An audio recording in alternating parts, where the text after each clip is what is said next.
This is the Earth Science Classroom. Welcome back to the channel. This video is all on volcanology, so volcanoes and magma, and looking at the flow chart and the sequence of topics that I go through in my classroom to hopefully make a seamless progression from the intro to volcanoes and what we need to learn, the core concepts, and how we build from those core concepts into a larger appreciation and understanding of the field of volcanology, and hopefully at the end of the unit having the students have a better grasp or better understanding, or hopefully an enhanced understanding of the subject to explain how these volcanoes form, what controls how explosive the eruption is or effusive, how often and frequent they may erupt, and appreciation of the scale of these eruptions and locations.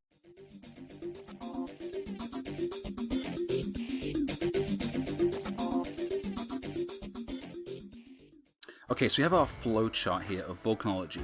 So looking at magmatic material right here, and going to transfer and create an understanding of volcanoes and how they form. Okay, so the rock cycle is up here. We're going to start on the top left again, so petrology and rocks and minerals and how these play a part in the rock cycle to melt and create magma and melt, and the liquid minerals and dissolved gases and some solid crystals or minerals, and how magma can differ and vary within the crust and lithosphere and the asthenosphere and upper mantle, and how this magma is the starting point for volcanology. And obviously how we create magma in different locations is also going to be key to understand volcanoes. So you could bring in the ring of fire, you could bring in tectonics and subduction and decompression melting, flux melting, hot spots and plumes and all that different science you can bring in.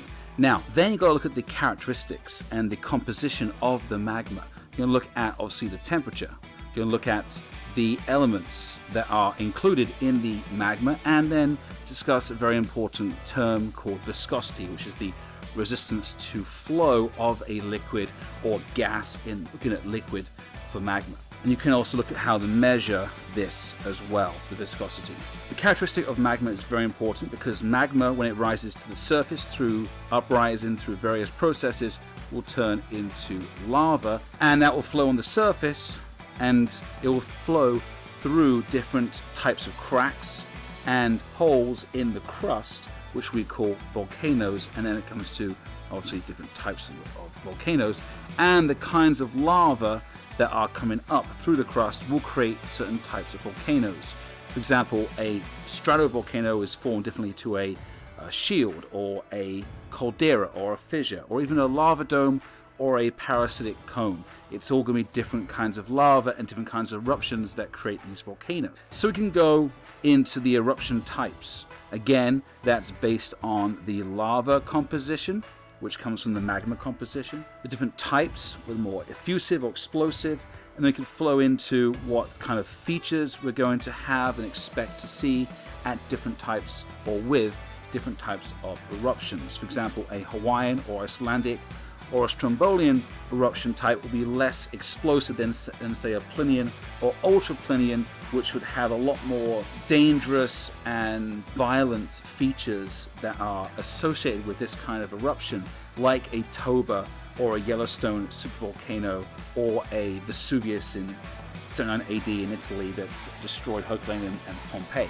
Then look at how we measure the relative scale, which is logarithmic, which is VEI scale, which stands for the Volcanic Explosivity Intensity Scale, which goes from 0 to 8, 8 being the most violent explosive, and link up the features and the types and obviously volcanoes that are linked or associated with different levels of the VEI scale. And this would lead us nicely into our case study. Now looking at certain volcanoes with more detail, now looking at the certain kind of eruptions, the timeline, looking at the tectonics of that particular volcano and how it's created, looking at the lava and the features that are created, and looking at the effect. Now some are local and some regional and some are global. The Yellowstone volcano of 640,000 years ago was a global event based on scientific records and research. Then from here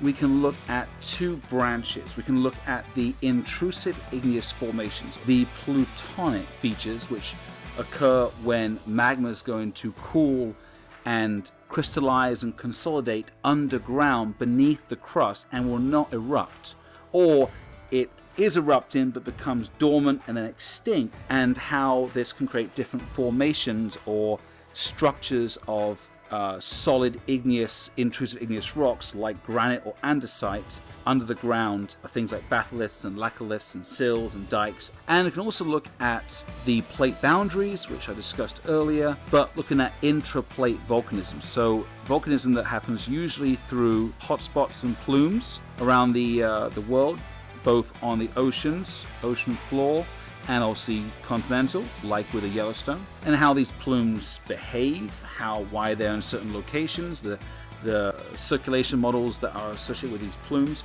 and the examples, which is the most obvious I look at, is Hawaii and the Emperor and Hawaiian Seamount and island chain, looking at the Galapagos, Easter Island as different locations, different hotspots, and explain how they move, how they form new islands, and how the older, less volcanic islands go back into the ocean and under the surface as seamounts. In conclusion, the four main topics you have to cover really for volcanology is origin of magma and the creation of magma from solid rock, and the rock cycle, magma itself and where it occurs, how it's formed, different types, the characteristics of magma right here, number 3, and viscosity, and the silica. The silica is a very important component to magma. It controls viscosity.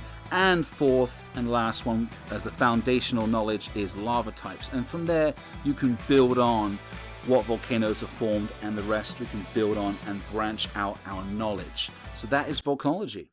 This is the Earth Science Classroom. Thank you for watching. I hope you enjoyed the content. Check out more videos on our channel. And don't forget to subscribe. Thank you again.